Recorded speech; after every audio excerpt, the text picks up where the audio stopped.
I'd like to convene the meeting. Good afternoon. Welcome to your Innovation, Technology, and General Services Committee. I am joined by Councilmember Bonin, Councilmember O'Farrell, and we'll just jump right into it. Thank you all for being here today. We haven't had a meeting for a couple of weeks because of the budget issues, and so we're glad to be back on track. So, Mr. Villanueva, are there any general public comment cards? None, sir. No public comment cards? No public comment card. So then public comment is open and now closed. We will move to item 1. I don't have any particular items for consent, so we're just going to go straight through the list. Okay. Mr. Villanueva, if you'd please read item number 1. Yes, sir. Item number 1 is a verbal report from the General Manager of the Information Technology Agency relative to the top 10 department priorities. Right. Mr. Renneker, thank you for being here. And if you could run through our top 10 list. Okay, thank you, Mr. Chairman.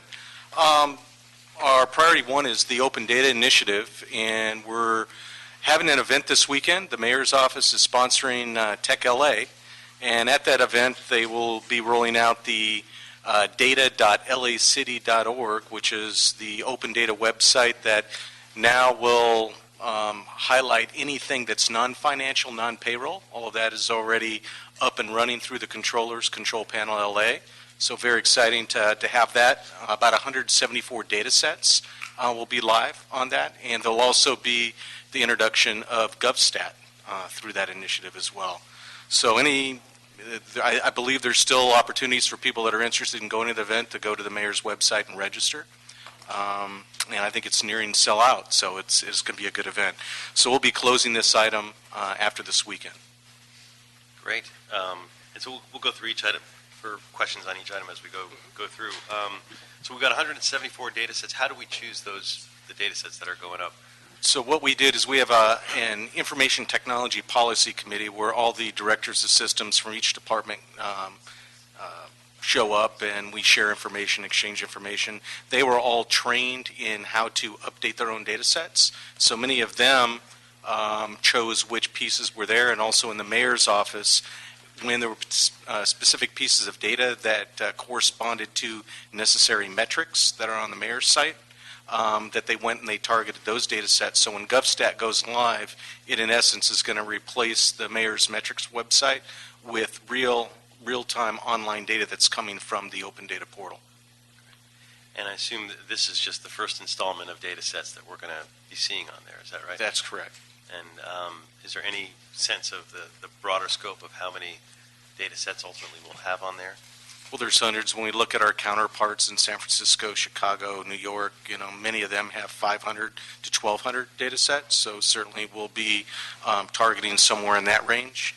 The mayor's office is considering a chief data officer. That would be the management police arm of that, if you will, and also working to try to identify those specific sets in a priority fashion to get those loaded in. And then one more question. I'll move my colleagues to you on this one. In terms of keeping those data sets current, because we're going to roll it out and we're excited about it, have all the fanfare. 6 months from now, 8 months from now, how are people going to be sure that the data they're getting is still the updated data? And again, that'll be the primary responsibility of the chief data officer when that position's up there, but all the departments are responsible for that today. And comes with the tool from Socrata, which is what we're hosting, the Open Data Portal in there. They have these application programming interfaces that allow the departments to point to their source data, so as data's changed, it's dynamically updated. So those that don't have those APIs, if you will, uploaded, and they have to manually do the load process, they'll have the ability to go through and use that automated tool to make it easier for them in the future. Okay, very exciting. Colleagues, any questions on priority 1? No. Okay, let's continue on. Okay. Thank you. Item number 2 is the 311. The application is coming along. We're on target. We did change it from a green to a yellow condition, but that should be back to green here by the end of this week. And part of that was due to some staffing turnover in the street services organization, but they've stepped up and they've ensured that all the design characteristics required of the application will be there by the end of this month. And all the hardware and software, which wasn't ordered last week, all now is. So we're going to be back to a green condition as of the 1st of June. Well, your team is one step ahead of you on the sheet that they just passed out. They're already on a green. I like that. So. Questions on that one? Yeah, just a quick one. Where have we beta tested this with city staff? The 311? Yeah. So right now, what we've done is 3DI, who is the integrator, has been working with each of the departments to come up with the design requirements, and they've also worked with the mayor's office on the way the dashboard will look after it goes live. So there's been some design characteristics that have been part of that process, and within the next month, I believe next month, they'll lock those in and they'll be doing the build process from those requirements. Okay. The part I was referring to was city staff managing constituent service requests through intake. I want to make sure that as we go through that, someone from different city staff or from a council office that does constituent intake is playing with it and has an opportunity to give you some feedback. Okay, and I don't think we're quite to that state yet, but when we get there, that'll be good input that we'll have. Thank you. I'll bring that back since I chair the committee, and I'll mention that you brought that up. Thank you. We'll see what we can do. Bring that back. Great. The RFP for the citywide email, office, and desktop standards has closed, so we've now got 5 responses. We had a kickoff committee. 7 people will be part of the evaluation team from various departments, and that process is already initiating. We expect in June we'll be having invites to the 2 or 3 finalists that'll be elevated to come in and actually do vendor demonstration. And we'll also have some technical breakouts with subject matter experts from various departments as well to deal with issues such as security, that kind of thing. But everything seems to be on target for probably late summer, early fall to bring it back to this committee for consideration. And of course, this one, like a lot of other things that are moving parts, depending on what happens to LAC, the broadband initiative could ultimately get folded in some way down the road. Is that It could potentially. okay? Let's move on to the next one. So the citywide broadband RFI, which is out now, so this is we're ramping up for the RFP. The RFI, we've extended question answer period through the end of this week. All the responses will be due back from the RFI, and the questions will be answered next week and be placed online to anybody that's registered through the Bavin website. And then the responses to the RFI will be due back at the end of June. We'll spend some time going through all the responses and take that in consideration as we craft and build this custom RFP based on those requirements. And the reason for the extension? We had one vendor that wanted to submit additional questions, and we didn't see any risk in saying no, we wouldn't accept it. And if we just extended another 2 weeks, it would provide for more input, and we can still get all the responses back by the 1st of June.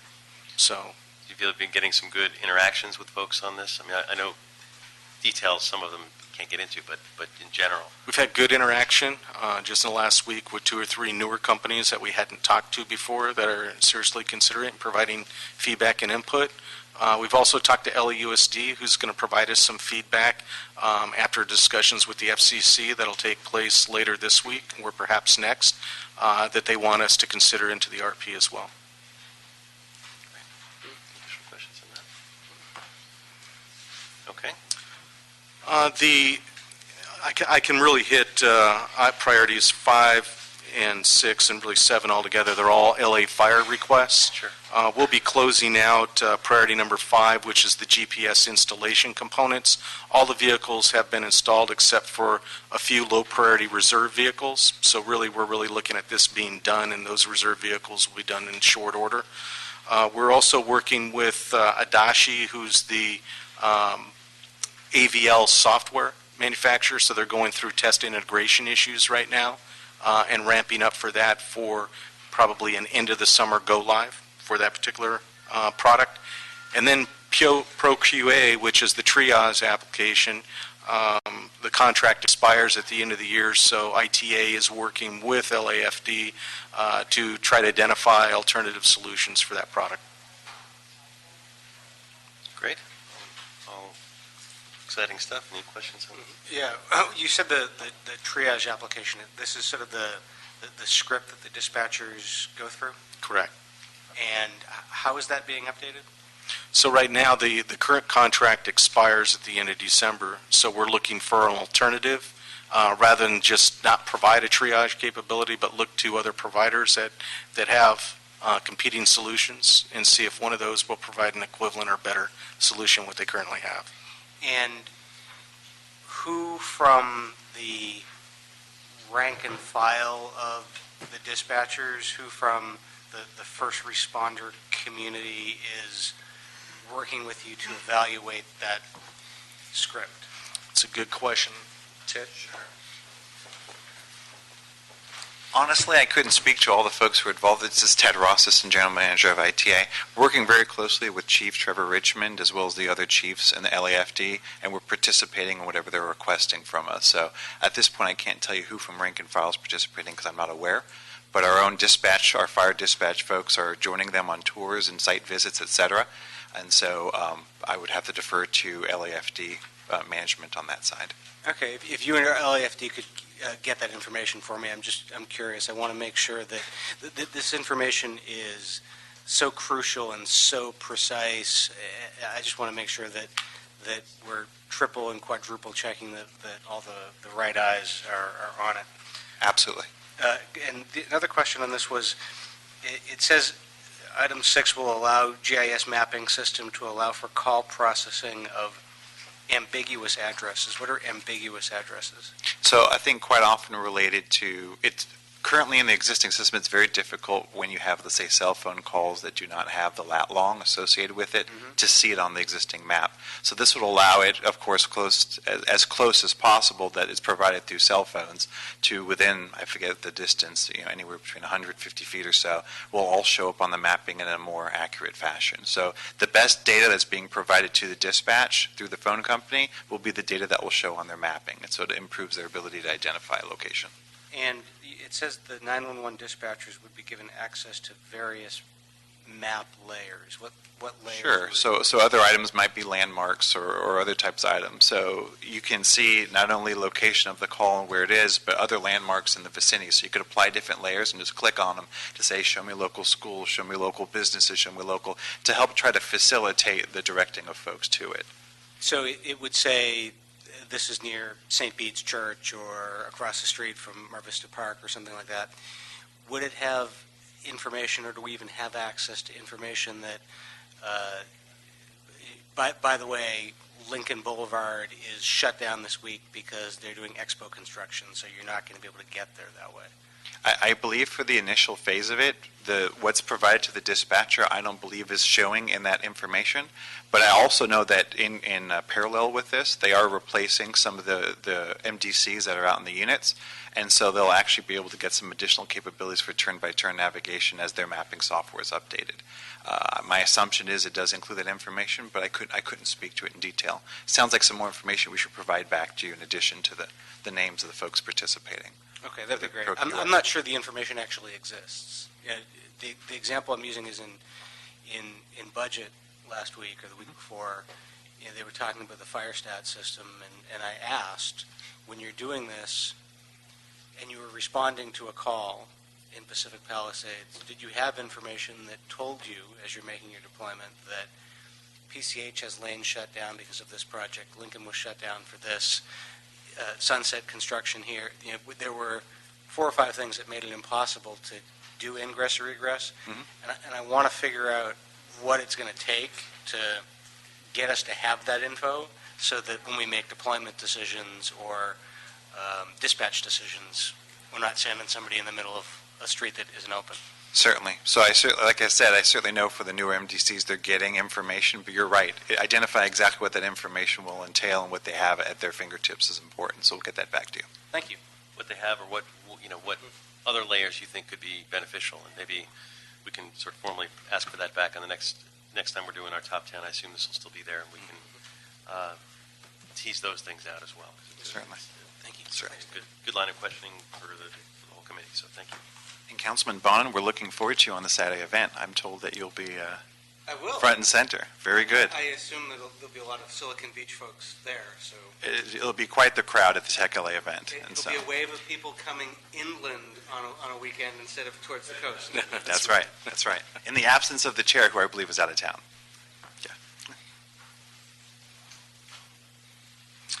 Priority number 8 is the RP for Voice over IP services. We have all the responses back. We hope to be coming forward for a recommendation of award within the next 30 to 60 days. The initial aspect of this is to go out and actually inventory all of the city-owned and leased facilities, get an inventory of all the types of instruments, the number of circuits. We're also going to take an inventory of all of our data network assets as well. We're going to need that for the LA Community Broadband Network RFP. And so as we get to that final list, then we'll be able to determine whether we need to prepare an RFP or do we make that part of the LA Community Broadband Network project. Next. Priority 9 is the workers' compensation system. So we're happy to report as of today it is live, went live this morning. So it was 1 week delayed. They wanted to make sure that they had some issues with some payments resolved, and which they were able to work through. And so this will be removed from the top 10 for next month. Great. So what do people see when they go on this live? So this is, again, reporting all the workers' compensation cases and all the detail associated with those in the city, and also actually doing payments to the individuals that are actually on workers' compensation. So it's going to provide more real-time, up-to-date information, both between the city attorney's office and the personnel department. Great. Item 10. Okay. And lastly, we're working with the finance department. They're going through and doing a PCI 3.0 audit, which is departments that accept credit card transactions. You have to go through certain levels of compliance. In this case, Visa's making it mandatory based on the volume of credit card transactions that we accept in a given year, that we must be 3.0 compliant or we're in jeopardy of them dropping the city. So we're going through the compliance. All the departments are working with the finance department, and the ITA provides the network connectivity pieces. So there'll be some level of audit required on the city's network to assure that we're able to handle that traffic in a secure fashion.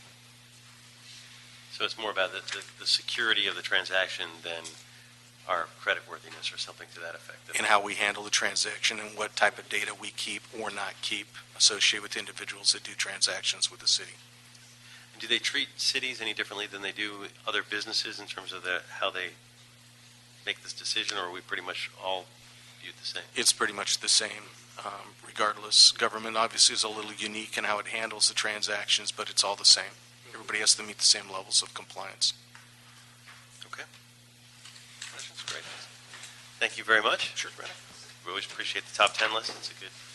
What are you going to do when Letterman retires? Yeah.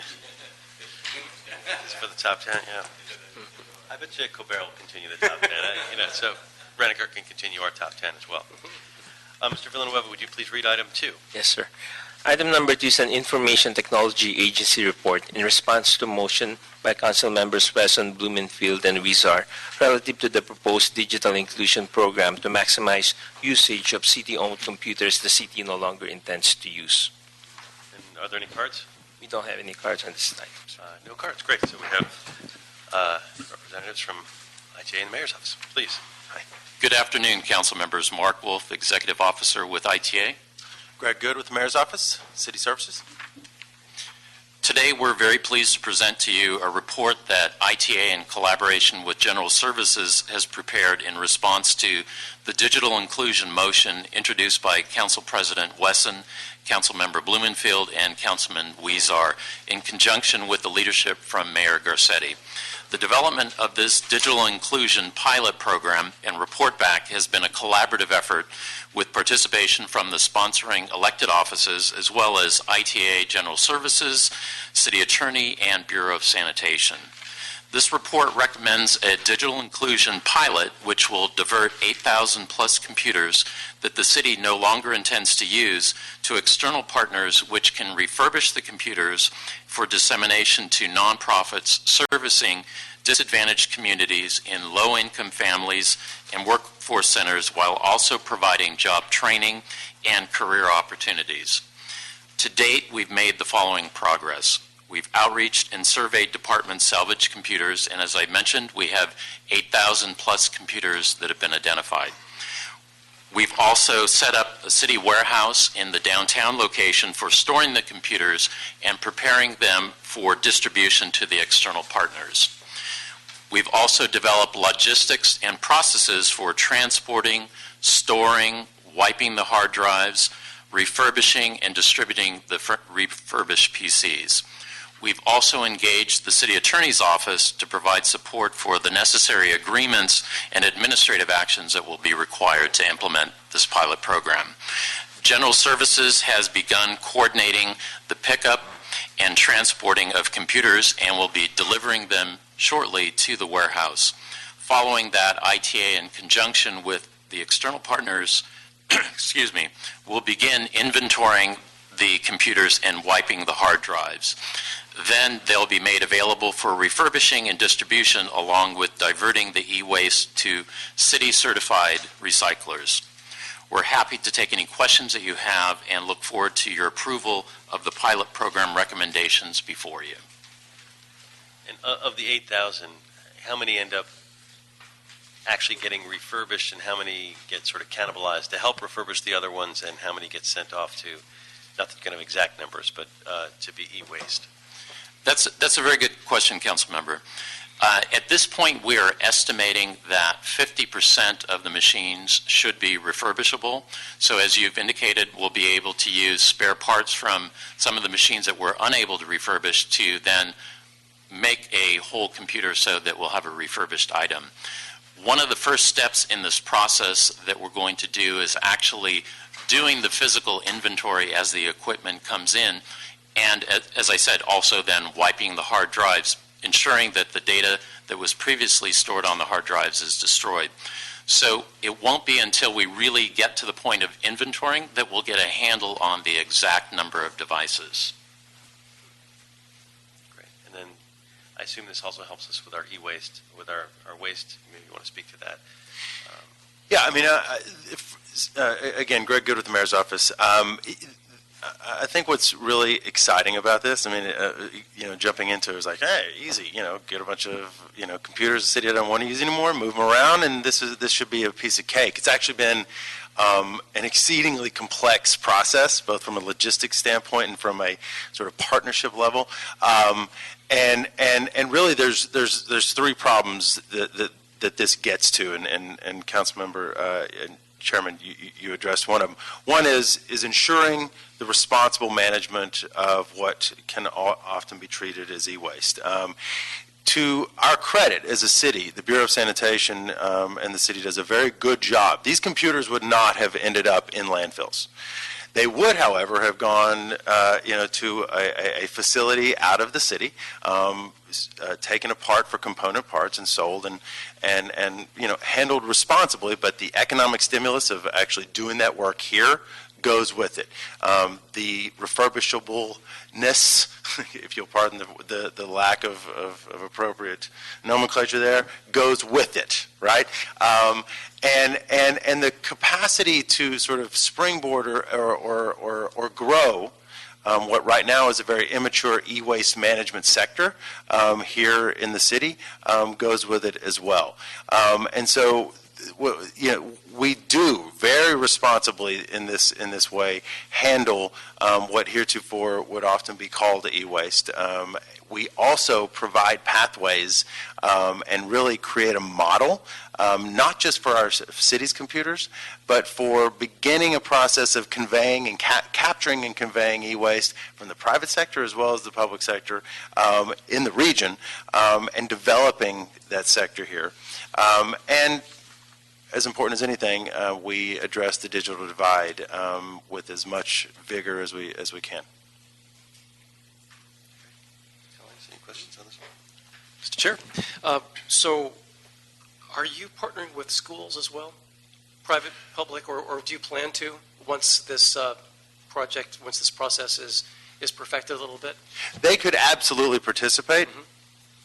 Mark hit on it, and I do think it's another exciting piece here. I mean, we got a whole bunch of people working together here, public and private. We've got, LA Shares, which has been with this, working with City for a long, long time. You got the LA Clean Tech Incubator. You got a social enterprise organization like Isidore Recycling.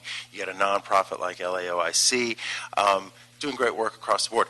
LA Shares, as I think you folks know, does a great job and has done a great job with us for a long time of distributing surplus goods that the private sector and often, in some cases, the city no longer uses to a whole host of folks. Some of those could be schools. Most likely, what we're envisioning is more like after-school programs. Right now, LAUSD, as we all know, is in its own process, shall we say, on technology, and so I'm not sure how strategically we could sort of enter that fray.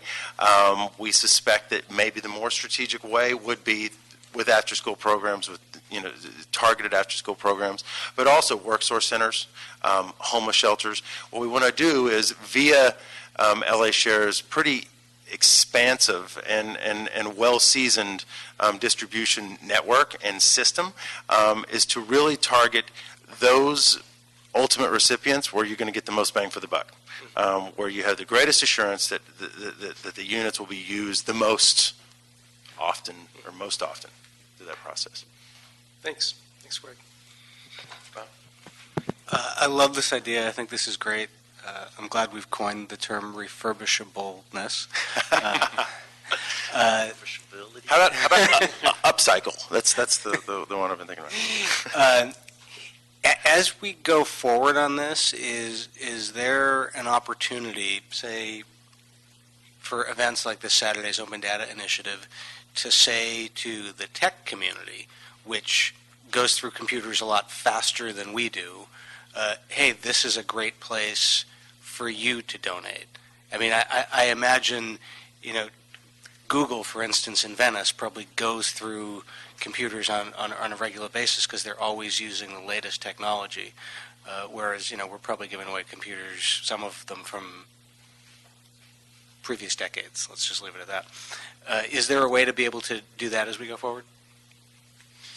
Councilmember, I think you've hit it spot on. We are looking at a big vision here, and in the future, as we move forward through the pilot process, we see opportunities. We've been in discussion with the mayor's office and Council President Wesson's office and sanitation about even a wider vision that would allow us to take computers that are donated from both the private sector and even the community and look at leveraging those for a refurbished program. So that's one of the things that we're going to look at as we go further with the pilot program to see what additional opportunities there are.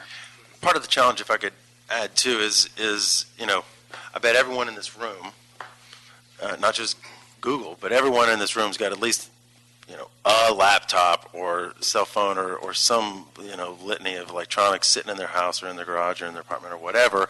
Figuring out how to get right now we do a pretty good job through safe centers, but that's pretty limited in scope. So figuring out how to get all that, ranging from Google to each of us individually, through some sort of clearinghouse, whether that's public-private or public-private partnership, LA Shares, City, any number of ways, and then getting it out. So the answer is yes.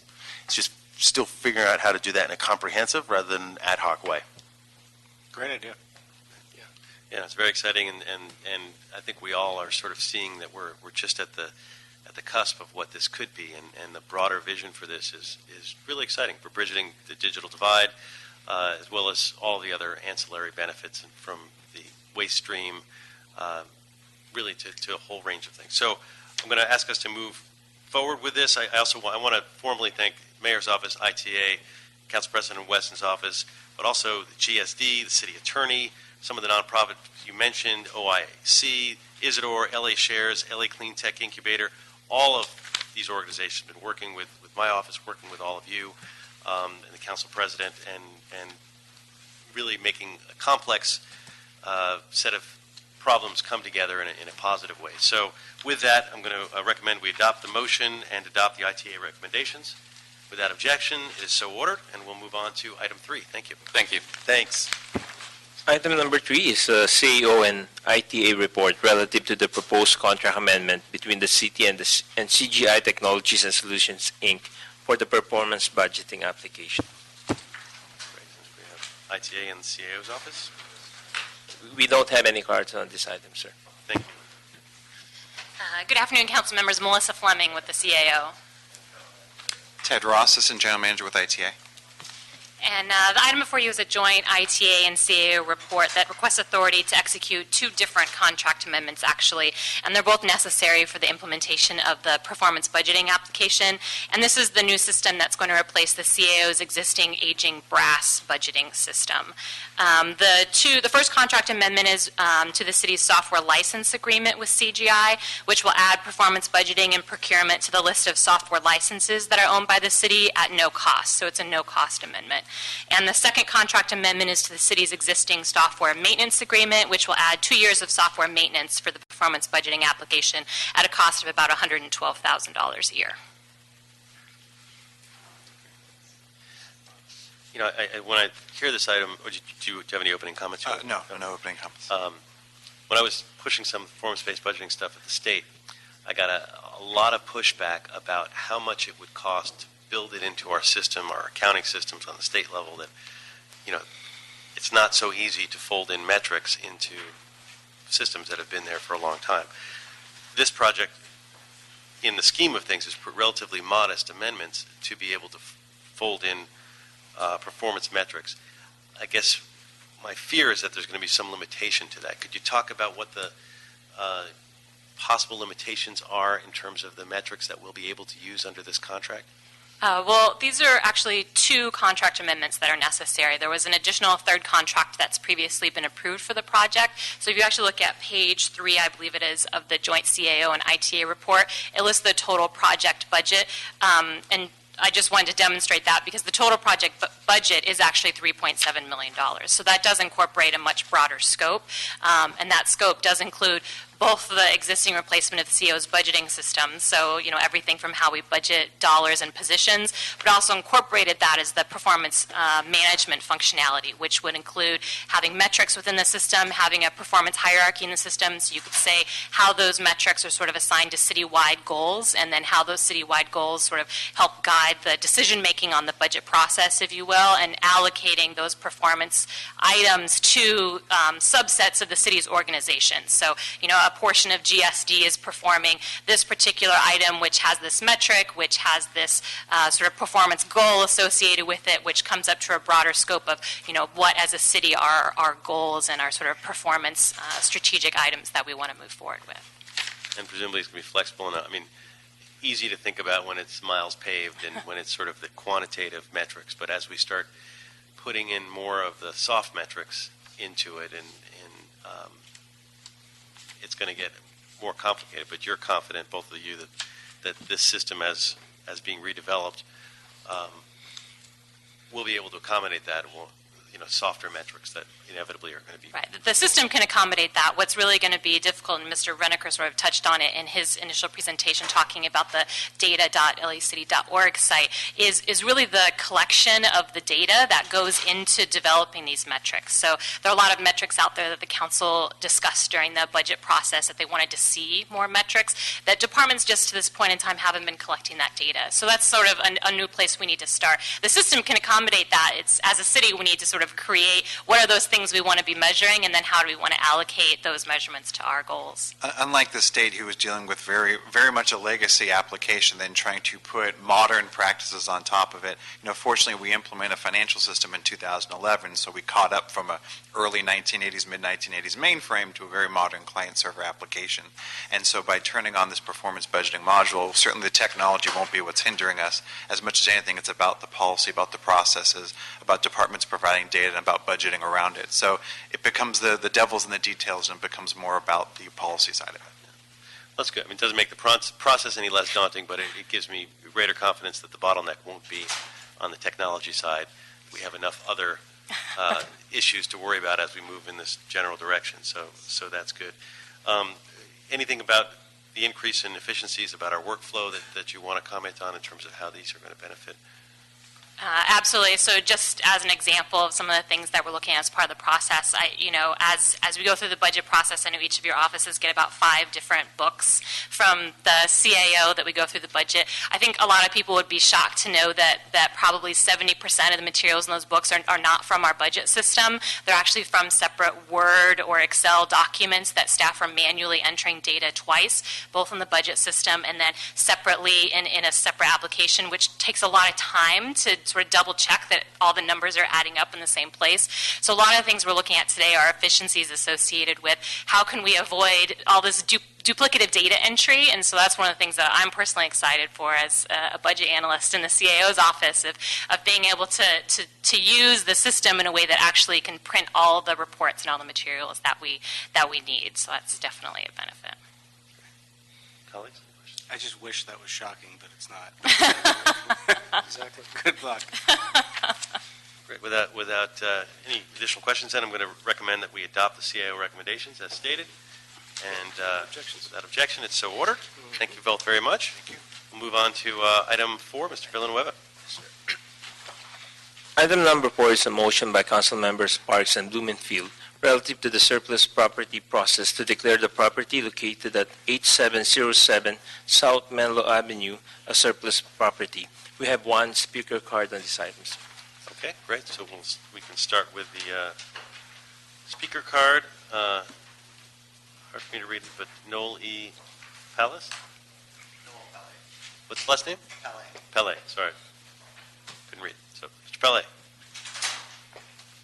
Good afternoon, council members. My name is Noel Pele. I am with the Office of Councilmember Bernard Parks.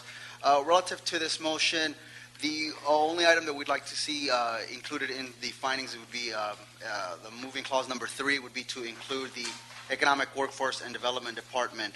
So it would now read, instruct the CAO with the assistance of the Economic and Workforce Development Department, GSD, City Attorney, to report back in 45 days on the status of the surplus process and feasibility of potential redevelopment of the property for future economic development purposes, up to and including affordable housing. Great. Maybe you want to give us a little bit of background on this motion for folks?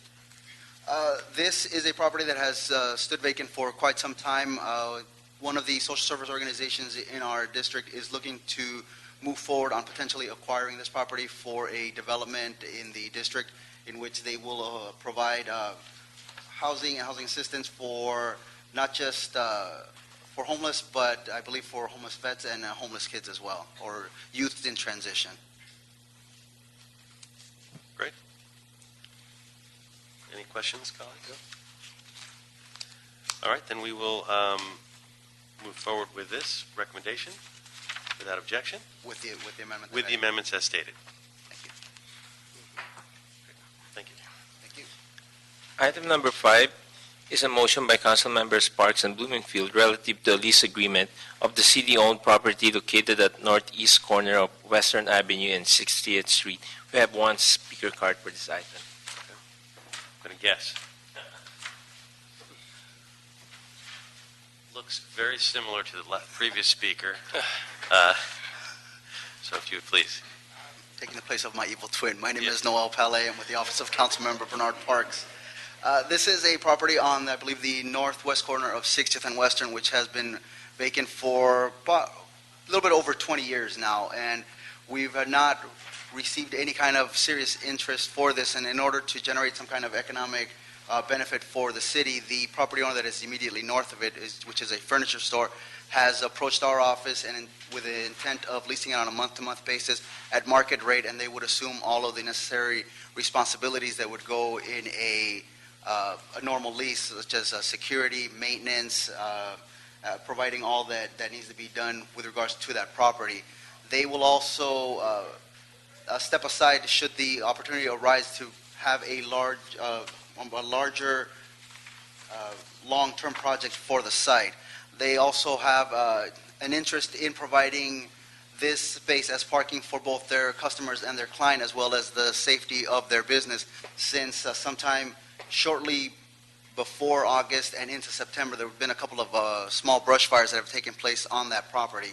And in order for those types of issues to be mitigated, the property has since been cleaned and has been fenced. But in order to better properly utilize the property on a short-term basis, we think that it would be in the best interest of the city to move forward on a month-to-month lease with the property owner that's just north of the property.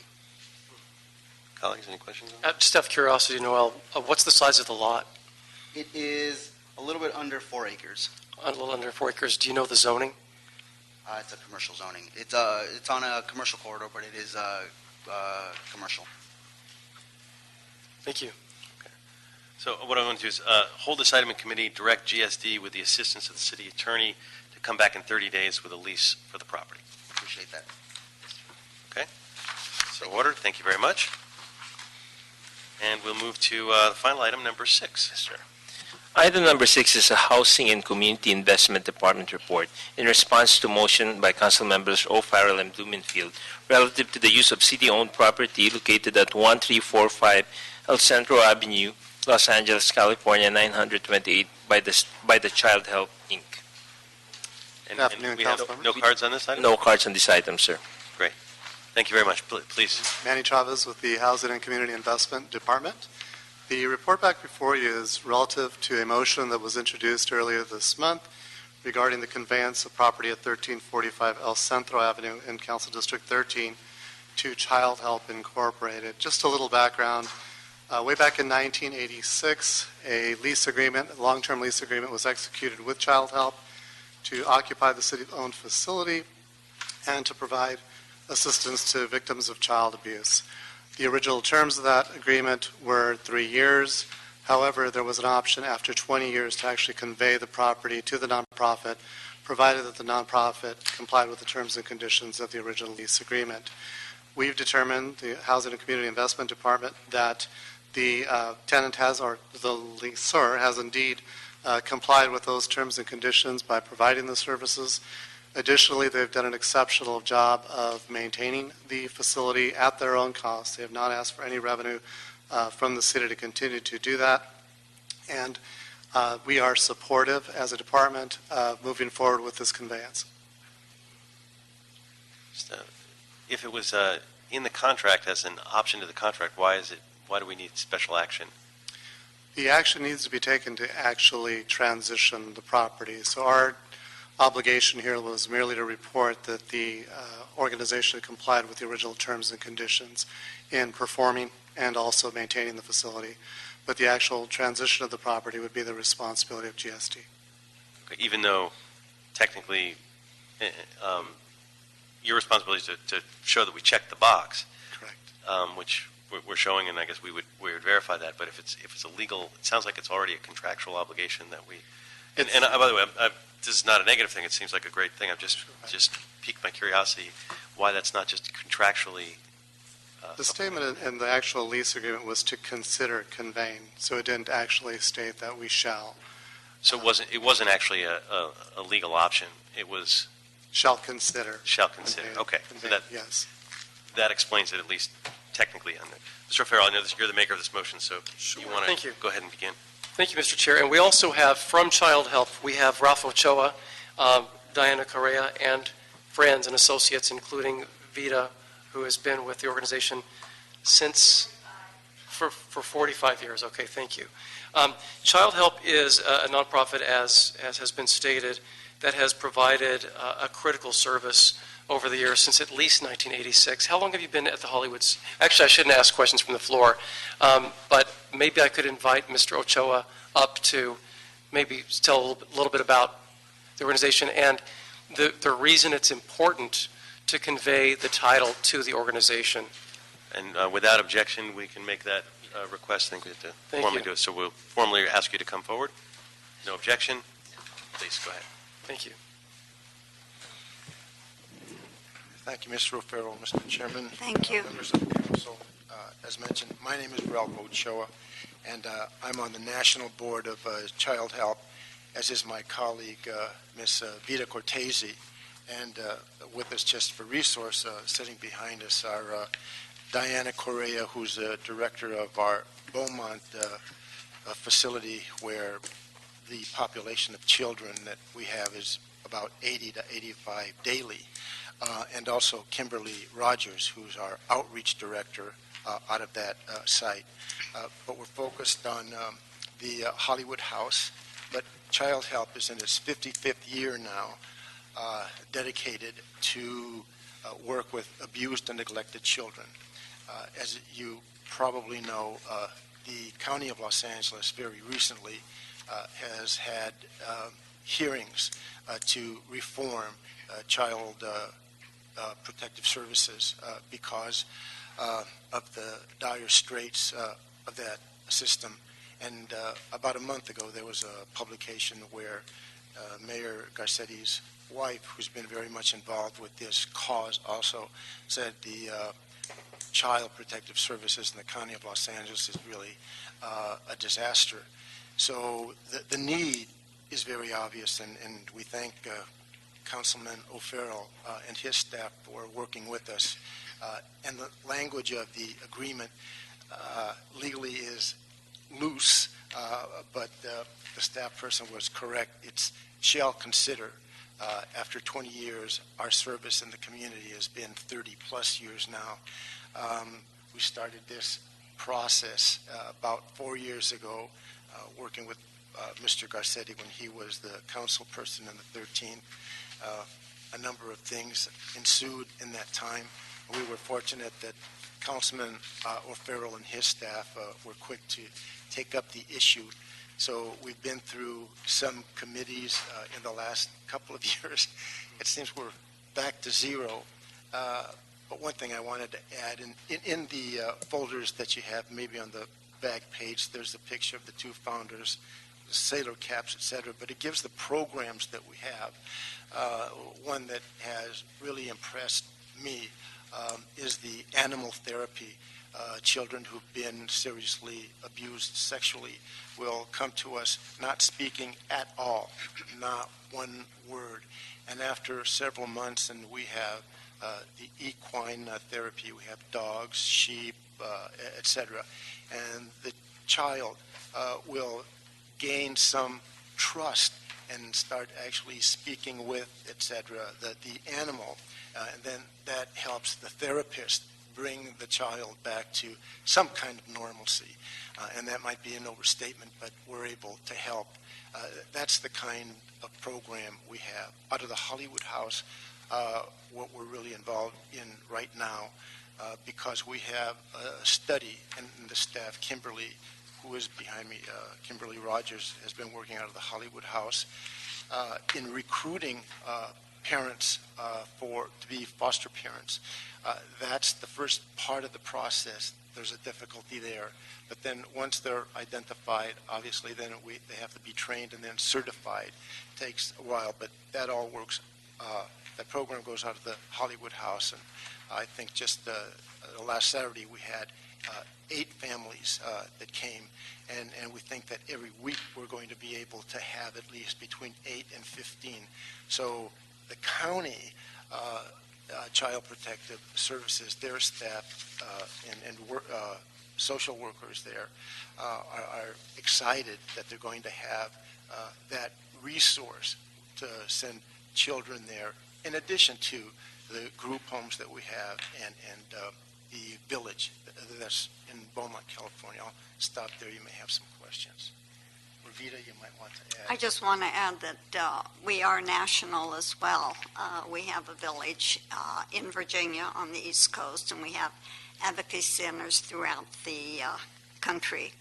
I just want to call your attention, however, to the transmittal status report on page 2 in the middle of the page. There's a typo there where it shows the address is 1385 El Centro instead of 1345. You might want to just change that. On the transmittal status report. The actual motion does have the correct address, 1345. Okay. Yeah, just a correction on the address, please. As long as we know it's clear in the motion, that'll that's the legal one that we have to worry about, so. Okay. Great, thank you for So, bringing that. if I may add, just, they have been month to month since 1992. So I think it's given a great deal of uncertainty for the past 22 years in terms of how are you going to continue operating with a sense of security. And I just want to say that after visiting the facility on occasion, they operate a wonderful, well-managed facility that serves such a great purpose, as Mr. Ochoa explained. It's not even about that so much. It's about the lending them the long-term security with the conveyance of the property, which was more or less agreed to 3 predecessors of mine ago with Councilmember Mike Wu. So we're going way back in time to get this wrapped up, and it's a process. So something else that we're going to make sure of is that the city records a covenant on the property to maintain it as a center that provides services to abused children. And we can do that as long as is necessary and the industry standard for doing so. And then, so there are other steps in this process, but I'm determined to see it through. You're not going to go back to square one. We're on our way now. And then it has to be declared a surplus property by city charter in order for this to move forward anyway. And I have amending language. So has the amending language, has that been communicated yet? It has not. I can submit this to you, Eric, in terms of the amending language that was agreed upon with our city attorney and GSD, so that we make this an ironclad agreement that should satisfy the most skeptical minds. It has been agreed by the city attorney? It has.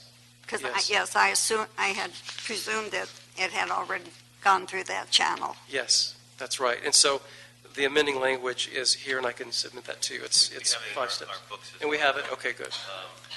All the council members should have been given that amending language. You want to go through that just for clarity? What Sure. the amendments are, and then we Sure. can adopt those. Absolutely. The amendments are, 1, direct the Department of General Services, city attorney, and any other necessary departments to commence the process for a direct sale of the city-owned property located at, tell me if this is the correct address, 1345 El Centro, LA 90029, has the APN number, to Child Help. Declare the property a surplus asset. 3, direct the Department of General Services to immediately initiate the surplus property process and conduct a Class A appraisal.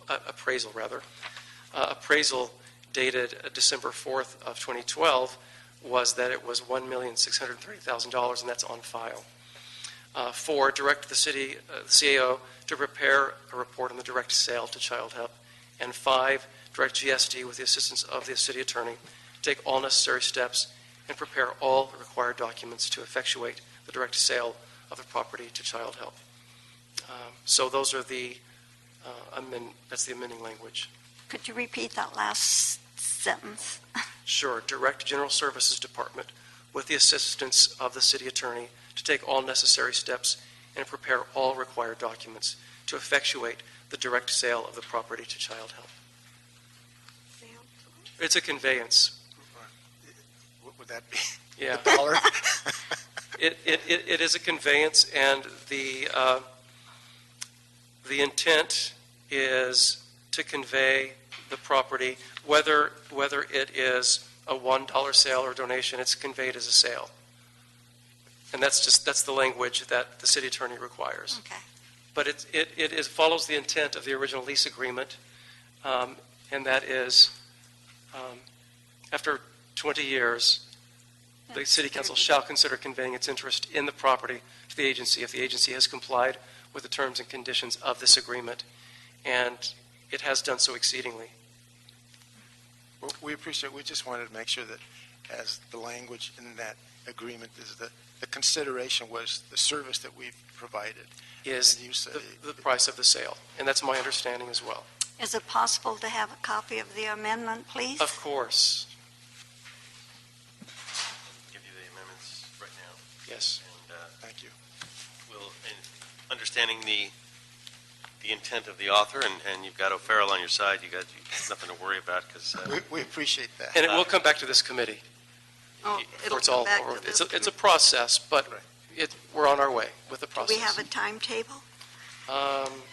It'll be months, not years. I'm But let's- sorry. We've let's been working on this for 4 years, I know, but I've only been in office for 11 months, and we're going to get this done. and it's much appreciated, council member. This is a very important step in the process. We understand that you do great work, and that's the intent of the council member and the council is to try to recognize that and have you continue to do that work into the future. The technicality, it does talk about the appraisal price and all of the rest, but the city is able to do these things at a dollar cost and that kind of thing, and that's the next step. But we need to take this step in order to have any possibility of doing it, of moving forward. So I'm going to recommend that we adopt the motion as amended by Mr. O'Farrell, and without objection, that is so ordered. Just for the record, Mr. Chair, this item is also referred to the Budget and Finance Committee. And to give you a level of assurance, one, thank you for what you're doing. I sit on the Budget and Finance Committee, and I'll make sure that this gets support and some energy there as well. I support Mr. O'Farrell very strongly in this one. Thank you, sir. Thank you. On behalf of all the kids, we really appreciate your support. Thank you. Okay. Thank you all for being here. This meeting is officially adjourned.